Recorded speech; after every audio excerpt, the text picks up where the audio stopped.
State of the Artist podcast. I'm Luther Mallory, and this episode is called The Spiritual Path of the Artist, or How Does Spirituality Affect the Creative Process and in general the artist pursuit? Or where are we right now? But zoom out. Where are we right now? And if we're somewhere, for fuck's sake, what are we supposed to be doing? Because I seem to be drawn to creating and making things to show the other confused entities that seem to be hanging around here. And although it's not lost on me that I like to create things while also being the creation of a thing, I only have the equivalent of a wild guess about what that thing is. Is it energy? Is it Jesus? Who or what is in charge here? And why have they allowed me to be pretty objectively bad at dealing with and accepting whatever reality is? Like I stub my toe and I have to take 3 days off, you know what I'm saying? Pursuing my goals. And the only thing less reasonable than that is the idea that I have goals. Goals for what? What is going on here? So instead of filing my HST return or becoming another slave to big spirituality, I opt in once again for the immediate gratification of total life avoidance. And I sit on the couch and crack open a family-sized bag of barbecue chips, which will serve just fine as a god to worship in this moment. And I watch Bird Box again. State of the Artist podcast. So spirituality is the pursuit of meaning and connection to something beyond the physical material world, right? Religion is when ideas about spirituality are structured and organized into beliefs and into practices and traditions. So any religion is a language that has been crafted to explain spirituality. Can we agree on that? Probably. So in all cases, and just like everything, it's somebody's best guess at what is going on here, right? Like that's me in my coaching practice for 11 years. It's my best guess based on what I've observed from artists and performers and human beings about behavior at the life level and at the artist and performance level. And then I've systematized that information into a language to teach artists performance. And then I show it to you and I go, here, I think. And people go, is this right? And I go, yes, no, yeah, it's fine. It's somebody's best guess at what's going on here. And some people, this is what's fun about how it relates to you actually, to us in the pursuit of art. It's your best guess at art, right? So some people go, this is great, you seem to get it. And other people go, I don't care for this at all, right? That's how it has to be because it's just somebody's best guess at art. Doesn't that relax you? Because that actually relaxes me a lot about the expectation of fame and all of this stuff. Right? It goes back to the thing that I keep saying, which is we only want 3% of people to like us. You can't get world famous anymore on purpose. So there's another reason to relax. You can't have everybody enjoy somebody's best guess at art, right? There's no way. So in my work and in my methodology for teaching performance, if you know my work, I like to split performance into two sides, and this will be a good setup for the coming conversation about spirituality. So I like to do that both at the life level and at the career level, because when coaching people, how you operate at the life level impacts, of course, how you operate at the career level and how you operate in performance, whether that's on stage or on camera or in front of a group of people or whatever your performance medium is. So the two sides are the technical side, so that's what you do, and then the expressive side, that's how you deliver what you do. So an example would be, let's take something from the world of acting. You get a job, and Brian De Palma directs you in a movie called Jenkins Be Merry, and Jenkins Be Merry. And you have a line that says, 15 heads of my enemies in 12 buckets. That's good. Okay, so there's what you do. There's the technical side. Then you move over to the expressive side and you figure out how to deliver what you do. So you can say, 15 heads of my enemies in 12 buckets. Or you can say, 15 heads of my enemies in 12 buckets. You can do it either way. So there's the expressive side of how you deliver it. Now the fear that the mind creates with having to deliver on that design choice is exactly why most artists and performers are not willing to take bigger risks when they present themselves. Right? Because if you do the weird voice in a character and it's and you're showing that off for the first time at the first take, and Brian De Palma doesn't even know that you've made that choice, your brain is going to be kicking in going, no, oh, no, of course not. What? No. You're not confident, are you? You don't think we're doing that? That was a nice idea when we were napping yesterday. But we're not doing that. Remember when we peed our pants in grade 2 in a restaurant? Yeah, no. My job is to protect you, honey. I'm protecting you. We're not taking risks. I will see to it. So that's what the brain does. The greater the risk, the harder the brain has to work to protect you from it based on your trauma, damage, suffering, pain, trauma, damage, suffering, pain. All of that stuff that happens to everybody as you grow and experience the horrors of life. Right? So the brain is blocking us from expressing ourselves fearlessly. That is the artist's struggle, and everybody's struggle. This is the spiritual work. How to get out of the overthinking and obsessive judgment that the brain is committed to, and into presence, back into the universe. So this is the center of my work. It's accessing self-expression.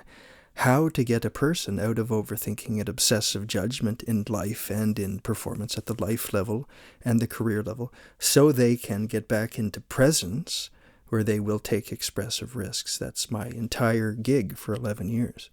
And it's seamless with the spiritual practice of meditation, how to train the mind to shut up so you can come back to presence, where you have access to creativity and inspiration and expressive risk.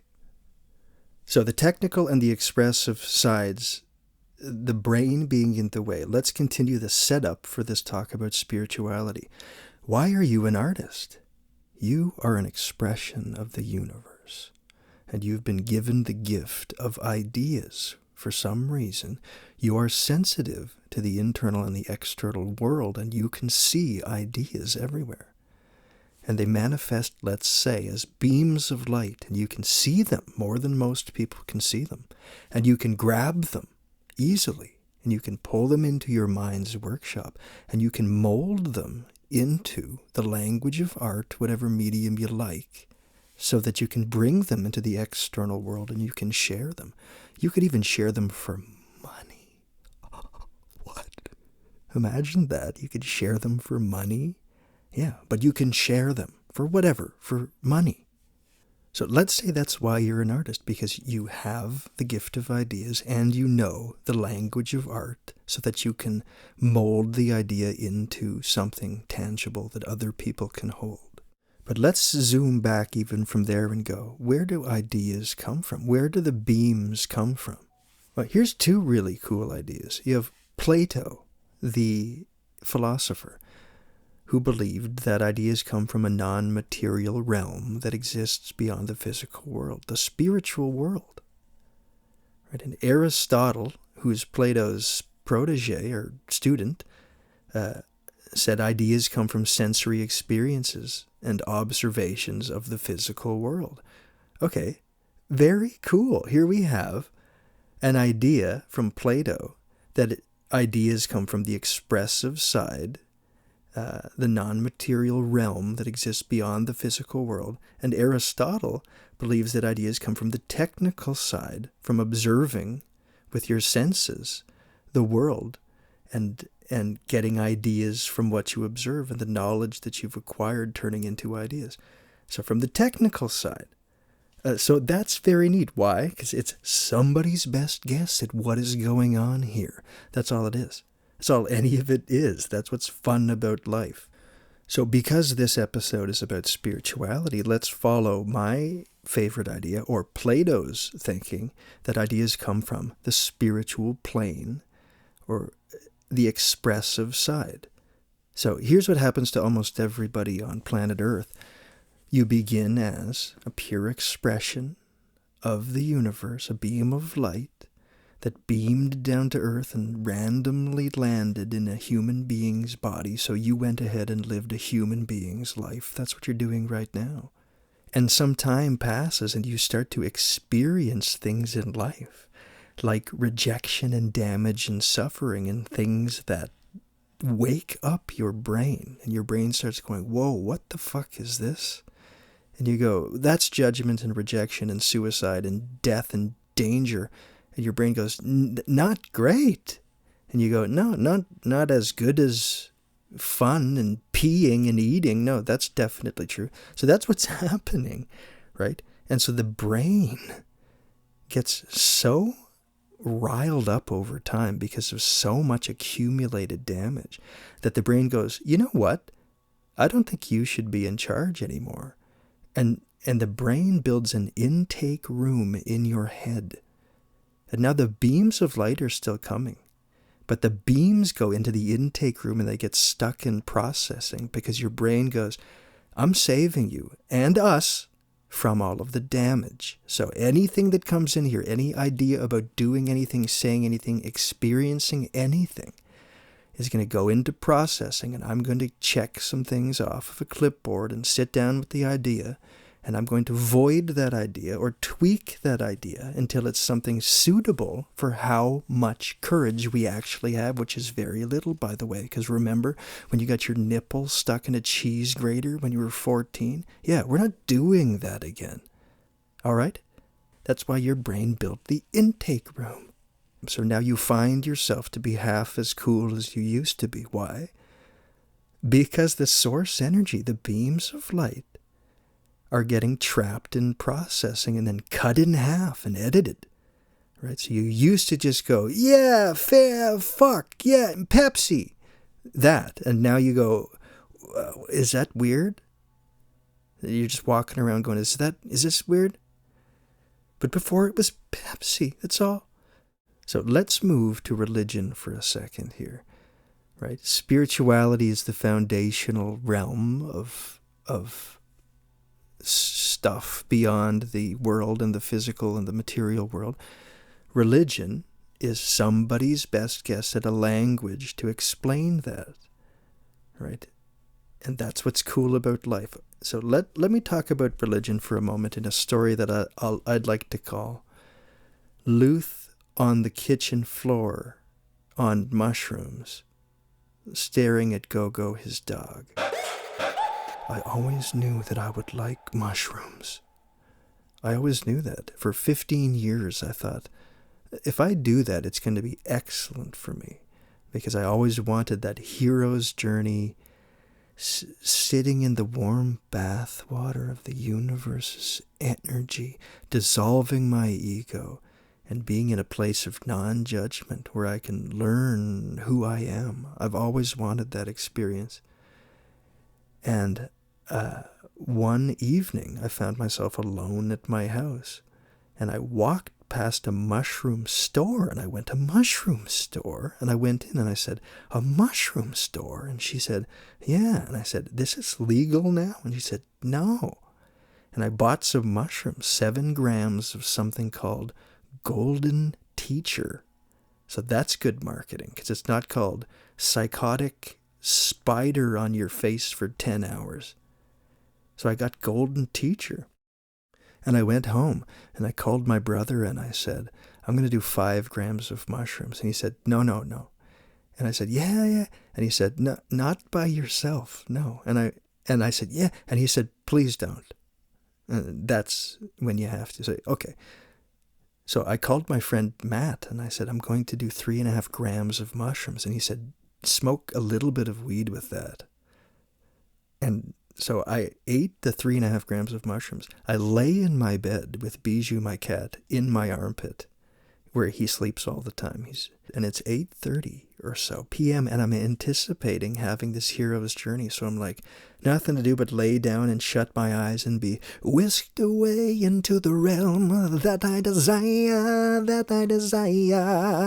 And I laid there, and Bijou was in my armpit and laying there, and an hour goes by, and I'm looking up at the ceiling fan, and it's got shadows on it, and it's got 6 sprungs, 6 blades on it. And I go, that's going to be a spider later if I'm not careful.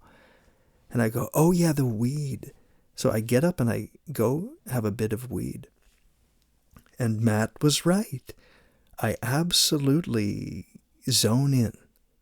And I don't know what I do for the first couple minutes. I can't remember. Shenanigans. I looked in the mirror once, I know that, and I could see the femtometers of movement occurring on my face and in my hair. And I thought, this is pretty interesting. And then I go and I sit on the kitchen floor, and Gogo joins me and Dexy joins me, the 2 of the dogs. And I have the experience. Something happens, and my ego dissolves in an instant, and I feel one with everything. It is the movie cliche experience of everything is one thing. We're all energy, and we're all sharing this. We are just the beams of light molded into random things. That's what it felt like. And I had all of this space because my brain wasn't active. My brain was just like, what's up? Peace. Let's go. Like my brain was in the hammock, comfortably snoring. Never happens. Right? And I had all of this space for source energy to sort of pour in. And in the pouring of the source energy, because there was so much space, my mind, when active at all, went to the big questions, the big questions. So what the fuck is this all about? And in the biggest way, like, what is going on here? Where am I? Where are we? What is going on here? And I think about that a lot, but what I'm saying is that I think about that a lot. I don't feel that ever, right? And I'm in the state of feeling that. So I'm feeling around for the answer rather than asking my brain. And in the peace that I've got there, by the way, and I'm just vibing in the energy of the nothing to do state. No jobs at all. Ego dissolved. And into that space, I feel this nagging question that I immediately fight to avoid. Because the question is it Jesus? Did I come from Jesus? Did I come from God? And I have 13 or 14 years at the beginning of my life of indoctrination into the Pentecostal church. And I don't care about that at all. I mean, I don't care that I was or that I wasn't. I became an atheist and an agnostic when I was around that age, probably, and abandoned those ideas because I don't care that much for it. But I was certainly indoctrinated into that belief system. And in the space on my mushroom trip with Gogo at my leg and Dexy at my other leg, I go, what's all this about? Is it Jesus? And because I have so much language and history with that, I got really afraid because I don't want to believe in Jesus. Because then I have to tell my dad that he's right about Jesus, and I don't really want, and I have to cry on the floor about Jesus, like Russell Brand probably did. I don't want to. And so I'm fighting this. And I go, no, don't think about that. Let's go back to the vibes, back to staring at my own reflection in the universal pond here. Let's do it. And I'm vibing, and it keeps sneaking in this idea. Think about God, think about Jesus. You're probably a Christian. No, and fighting that thing and pushing it back. This went on for a little while, and I was afraid that I was Christian. And then I felt this other thing. This was a deeper feeling still. And I went, let me address this one, because what is this that's deeper even still than that idea? And it was the idea that, no, it's not Jesus. Jesus is another way to explain what's happening much deeper than that. This is just somebody's best guess at what's going on here. And they call it Jesus. And there's a bunch of rules set up around that into a religion, an organized way to access spirituality. And I felt connected to that. And I went, okay, that's really what I think. And it remains what I think. So I personally am not a deity guy. I'm not into there being a guy, a higher power that they call a guy that we have to repent to and go somewhere to hang out with. I don't think so, and I don't believe that. But I love that there is language out there that they call Christianity that resonates with somebody, and they get their 3%, right? The 3% come in and go, this makes sense. And you go, good, use it. Use that to connect to the spiritual place, then whatever you want. So I love that, but it's not me. So this is what I think. Religion is another language and somebody's best guess at what's going on here in the spiritual plane. It's great because it's a tool to connect without having to guess or come up with your own methods to attach to spirituality. Somebody wrote something down, and if you go, yeah, I think so, then you go for that, right? But here's what's interesting to me. Religion is created from thought, from the mind, right? People took spirituality, brought it into the mind's workshop, thought about it deeply, decided what it meant, and then organized that information into systems and beliefs and rules that you can practice and share and live by, right? Let's look at the same idea as it relates to the creative pursuit. A song, let's say. Let's take a song as an art piece. It created from thought. People take ideas, they bring them into the mind's workshop, right? They think about them deeply, and they decide what it means. They organize it into something, a piece of art that you can share with the external world. So it's the same process. So art is a language that allows you to bring ideas into the external world where they can be practiced and shared. Just as religion is a language that allows us to bring spirituality into the external world where it can be practiced and shared. So you can argue, I would certainly argue that I've seen this for well over a decade as a performance coach, overthinking and obsessive judgment, the overactive mind, it's all happening in the mind, can get to a point where it's no longer a tool to mold ideas. It's running everything. It has built the intake room. Right? Ideas get suffocated in the intake room, in the processing, right? Stuck in the waiting room, the intake room, right? So there's a certain point where it's critical and you go, my brain has taken over. I am gone and my brain is in charge. So you can take a religion and overthink it so much that it has no root anymore in the foundational spirituality. You can see this a lot of the time with cults. It starts as a spiritual practice, it morphs, and it gets powerful, and it evolves, and it gets obsessed with sex and money. This is like almost every cult documentary. No root whatsoever anymore in the original spirituality. The ego killed it.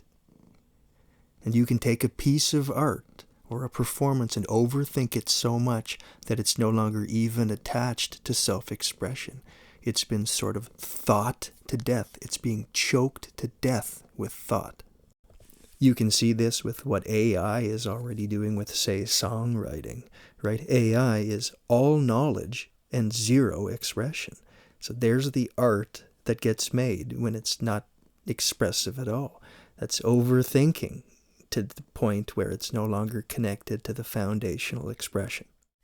So I think that the spiritual practice for creative people in the pursuit and artists in the pursuit is to find the beams, to destroy the intake room, to use the mind as a tool and fire it from the manager of human experience role that it is given itself, right? And go, no, you're not in charge. You're a tool, because it's getting in the way of the beams. So the spiritual practice, whatever you like, by whatever language, right?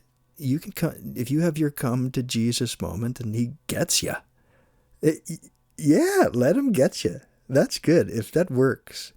I don't like that, right? I like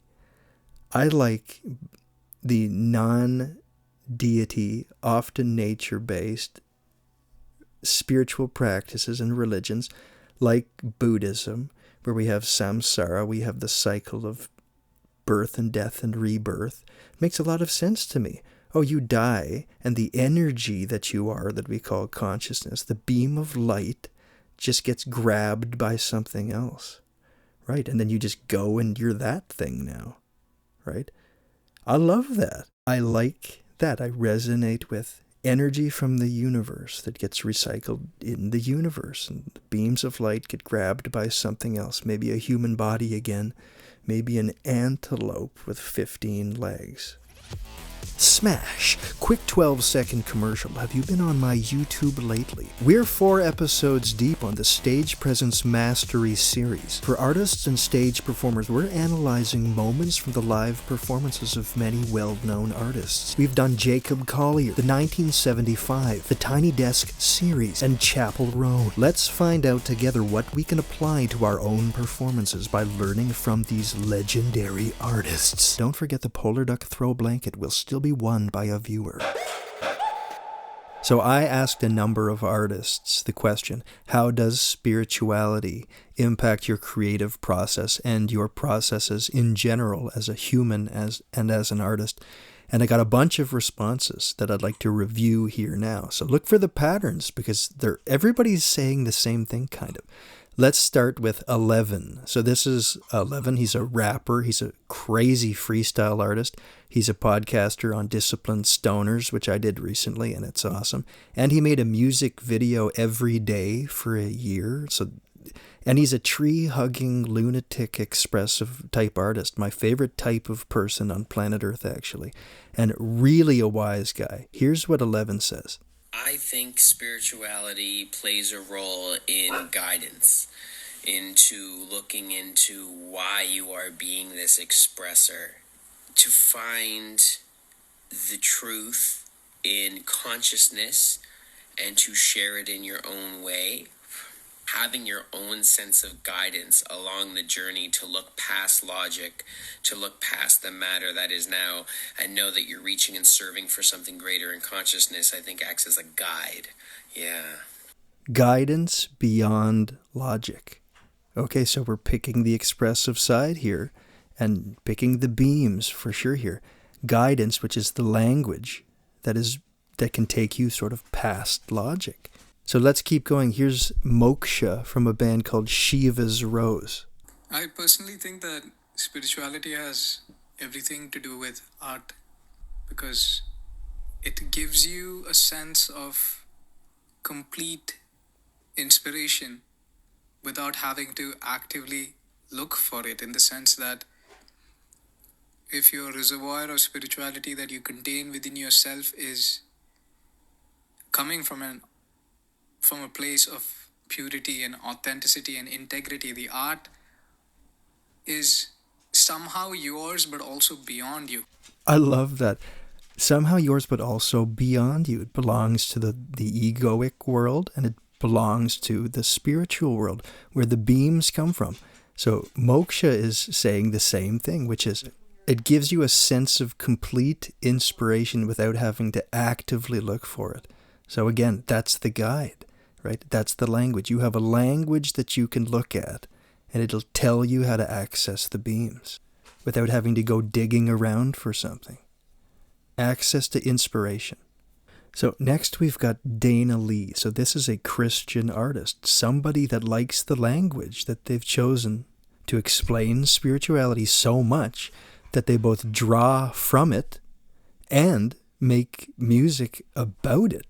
And Danah-Lee, by the way, just dropped a banger of a Christian album called Songs for the Soul, and brings up a really good question for other types of believers.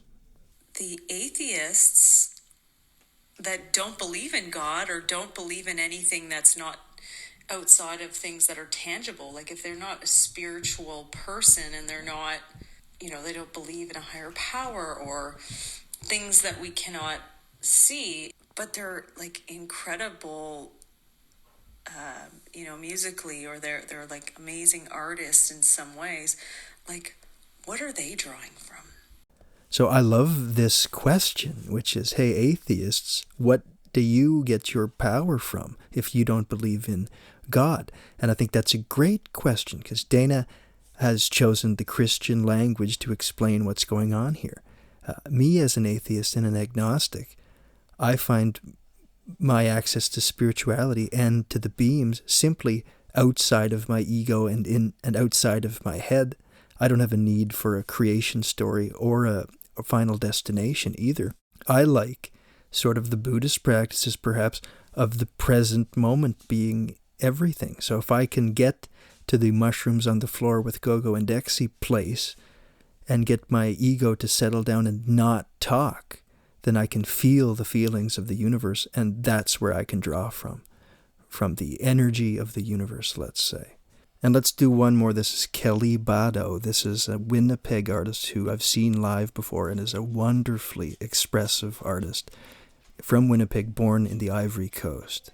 So because I grew up, or like because of my faith and the meditation process, I've started now to integrate things that I want to see, things that, and thanks to your trainings as well, how I want to see myself. I started seeing things, I started envisioning, I started dreaming, and my meditation and prayer time abilities help me go further into that and actually step into the higher version of myself. And I try to do that so that my brain starts believing that it is you. This is all you. It's inside you. You just have to bring it out. So it's a long process, but faith has definitely helped with that. So Kelly's talking about manifestation, using the tools of prayer and meditation to manifest, to envision a future where she steps into the higher version of herself. Oh, that's so great. Just access to the beams through prayer and meditation. So I love this because everyone who dropped a voice DM to me that did or did not make it into this episode, but will in a future one, is sort of talking about the same thing. And they used languages like guides, inspiration, the muse, God, expression, all of these words to say sort of the same thing, which is the realm beyond the physical and material world and how they access it. Everybody's choosing a different language to say the same things, how to access the beams. So, just because life and existence is absurd beyond measure, we like a good tool, a good language to describe to us what the fuck is happening here. So, let's end this episode with Luther's Top 5 Spiritual Practices. Coming in at number 5, Christianity. I don't believe in this one, but a lot of people do. Some people just like a guy at the top, someone you can talk to, repent to, and who feeds you rules. And if you do what he says, he'll bring you to a cool place. And at number 4, atheism. This is pretty much the opposite of number 5. You don't believe in a guy at all. A lot of atheists feel this is a good basis to allow for self-discovery that doesn't require a deity. Coming in at number 3, pantheism. This is the idea that God is identical to the universe. I like that. Sliding in at number 2, we've got the life is suffering guys, Buddhism. This popular spiritual practice is about acceptance of the present moment. And the number 1 spiritual practice, the best language that I can find to reconnect to the beams, meditation. With no rules, meditation is raw dogging spirituality, with the direct approach of attempting to kick in the balls of the overactive brain and train that motherfucker that you are in charge and you wish to see the beams. Any one of these languages can be learned to tap you into the expressive space, just as the language of art that you decided to learn, any one of those can tap you in. Thanks to the artists that contributed, and if you didn't get featured this time, spirituality is going to be a topic many times on this podcast, so you'll be on the next one. Awesome to know you. Thank you for being here. You're in my 3% of people that made it to the end of yet another one of these. So I dig you. You're fucking cool. And if you DM me, that would be neat, because I'd like to know what you're doing. So we'll see you next time. Head from here, if you can, if you dare, over to the YouTube channel for the Stage Presence Mastery Series. This is the State of the Artist Podcast.